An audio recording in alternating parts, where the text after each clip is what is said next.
Cheese! Oh, beautiful. You look great. Hey guys, I'm Tom the Tech Chap, and are you Team Pixel or Team Galaxy? These, for my money, are the two best mid-range phones you can buy, and conveniently enough, they're also the same price. At least here in the UK, for £449, you can bag yourself either a Pixel 7a or a Galaxy A54. Although in the US, this is actually $50 more expensive at $499. And while the truth is you really can't go wrong with either, they're both fantastic phones. If you are looking to upgrade, hopefully by the end of this video, you'll have a better idea which is right for you. And if it is helpful, a little like and subscribe would be amazing. Okay, let's kick off with this guy, the Pixel 7a. And the headline upgrades versus last year's very popular 6a include a faster 90Hz refresh rate, up from 60. We also get Google's latest Tensor G2 processor, which is the same chip used in the flagship Pixel 7 Pro. And they've bumped up the RAM from 6 to 8 GB, which is very nice, and it certainly feels fast. But then again, Pixels always do. The bigger upgrades for me are that we finally get face unlocking and also wireless charging. Plus, the cameras have had a big revamp with more megapixels and bigger sensors. The 7a also comes in 4 flavors. I have 3 of them here. I've got charcoal, sea, and snow, although there is also a very funky coral color available exclusively on the Google Play Store. And they've also tweaked this rear design to make it look a bit more like the Pixel 7 and the 7 Pro, although from the front, nothing's really changed. We still have these pretty chunky bezels, and it does look a little bit sort of brick shape. It kind of actually reminds me of one of the old Nokia Lumia phones, but what I do still love is just how small this is. It's just a 6.1-inch screen, which means it's incredibly easy to use one-handed, and it will fit in anyone's pocket or purse or clutch bag or whatever it is you use. And as an overall package, I think the 7a is actually really good value for money. So a strong start for Team Pixel, but let's jump over to Team Galaxy with the A54. And did you know the A series, Samsung's A series, actually account for 60% of their phone sales? These are incredibly popular phones. And like the Pixel, the A54 also comes in 4 flavors. I have the awesome violet one here, that really is what it's called, but you can also get lime, black, or white. So the big upgrades include the Exynos 1380 chip, which is a good 40% faster than last year's 1280. The screen is also a touch smaller actually, 6.4 rather than 6.5 inches, and it is 20% brighter. It also now comes with 6 GB of RAM as standard, and higher SKUs get 8. And the cameras have also been upgraded with bigger sensors. And while it retains the main, ultra-wide, and the macro lens, Samsung has dropped the fourth depth lens. They've dropped the 4th depth lens. Anyway, they still have 3 of them, although the macro is not particularly useful. Let's start the side-by-side, and picking them both up, the A54 is a noticeably bigger phone. We're talking 6.4 inches versus 6.1, so it's a fair bit taller, wider, and a little bit heavier. Both phones mimic the design of their flagship counterparts, albeit with chunkier bezels and a bit more of a cheap plasticky feel to them. Although I must say the Pixel's aluminium frame, where your fingers kind of rest when you're holding it, does make it feel just a little bit more premium, but they're both incredibly comfortable to use, thanks to the relatively smaller screen sizes and also these nice rounded corners.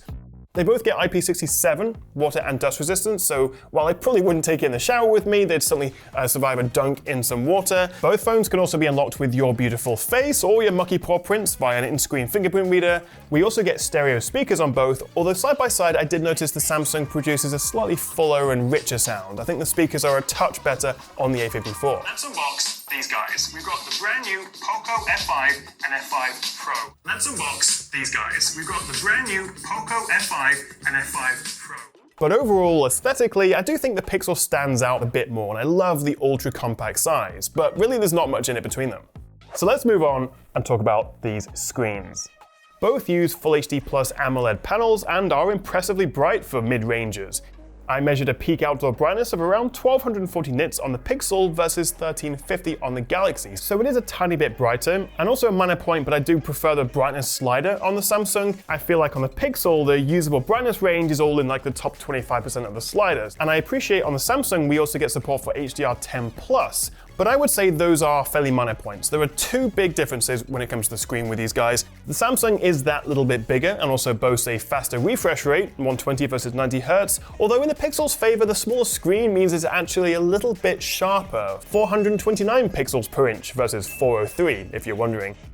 In truth though, while the Samsung does have the smoother, faster refresh rate, actually using it every day, the Pixel does feel faster. So let's move on and talk about performance. And if I show you my results from Geekbench and 3D Mark, it's Well, it's a pretty clear win for Team Pixel, I think. And ironically, Google's Tensor chips are based on Samsung's own Exynos designs, which we have in the Galaxy, but the G2 is just significantly more powerful. And the Pixel also boasts 8 gigs of RAM as standard, whereas the cheapest A54 has 6. Although for storage, while both come with 128 gigs as standard, which is pretty good for mid-range phones, you do have the option of paying 50 quid more to get a 256 gig version of the A54, which you don't on the Pixel. They're both very capable phones, and you can comfortably run any app or game on both, but the Pixel is noticeably faster in day-to-day use, and you also get much higher and more consistent frame rates in demanding games, and in terms of just future-proofing, the Pixel with its G2 should hold up for longer. But speed and benchmarks, most of us, it's not really a big deal. Really, the two big factors after the price are the battery life and the camera. So let's talk about battery. And on paper, the A54 should blow the 7A out of the water. It's got a much bigger 5,000 mAh battery versus, I think, 4385 on here. And, well, it does actually. To give you an example, after 1 hour of YouTube and then 1 hour of various social media apps, a bit of light gaming and shooting some video, the Pixel was down to 82% versus 88% on the A54. And it gets worse. Leaving them overnight, the Pixel lost a whopping 10% to the A54's 6%. So while I can get to the end of the day with both, the Pixel 7a is basically out of juice by 11 PM at night, whereas the A54 still has maybe 15% left. So definitely a win in terms of battery life for the Samsung. However, I would say because the Pixel 7a supports wireless charging, which this doesn't, it's slow at like 7.5 watts, but I am more likely to top this up throughout the day with various wireless chargers I have in my house or on my studio desk or in my car even, so that does go some way to mitigate the battery deficit versus this guy a little bit, although this does get slightly faster wired charging, 25 watts versus 18, but I think for me wireless charging is more important.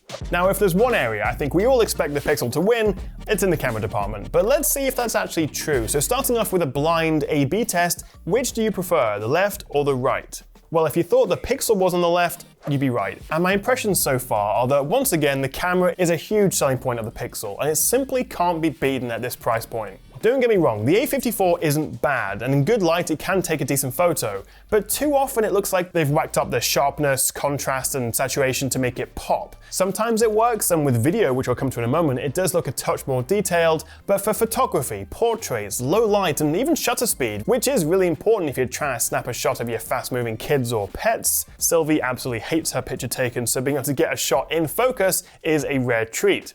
And overall, the Pixel comes out on top nearly every time. It's not flawless, sometimes shots can come out a little bit on the soft side, and also night sight shots can sometimes be too bright, like it's trying to recreate daylight, it's a bit unrealistic. But altogether, in my opinion at least, you can't beat the 7a's camera for this kind of money.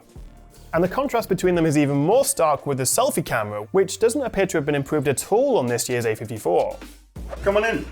This is the studio, and I'm actually recording this on the A54 and the 7a in 4K 30. I should actually mention the 7a can shoot 4K 60, and the Samsung can't, so points to Pixel there. But you can have a little bit of behind the scenes. It's a complete mess at the moment, this studio. Don't even look over there.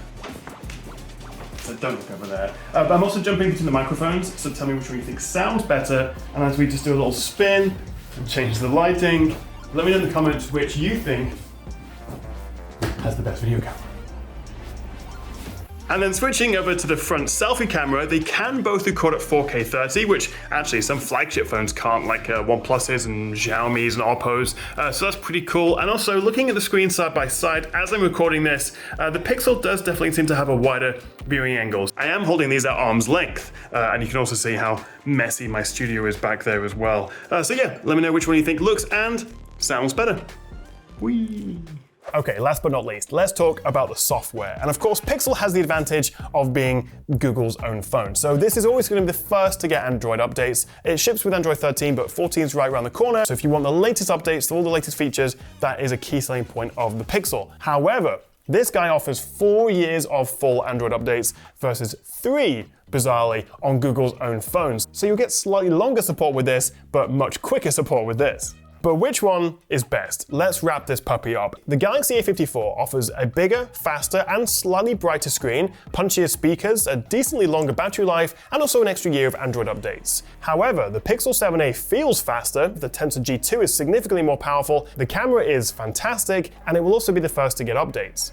For my money, I think I would go with the Pixel 7a. This is the one I'd recommend to my friends. And also, judging by my little Instagram story poll the other day, I'm Tom at the Tech Chap if you don't already follow me, most of you guys would as well. But all that could be a bit of a moot point if you can't actually buy this in your country, because the problem is Google doesn't sell the Pixel everywhere, and Samsung's phones, including the A54, are sold in far more countries than this. So maybe this whole video was a bit pointless if you can't buy that, but hopefully it's given you a better idea of how they compare. But what do you reckon? Which one came out on top? Let me know in the comments below. Thank you so much for watching, guys. If you want to see more from me, hit that subscribe button below, and I'll catch you next time right here on the Tech Chat.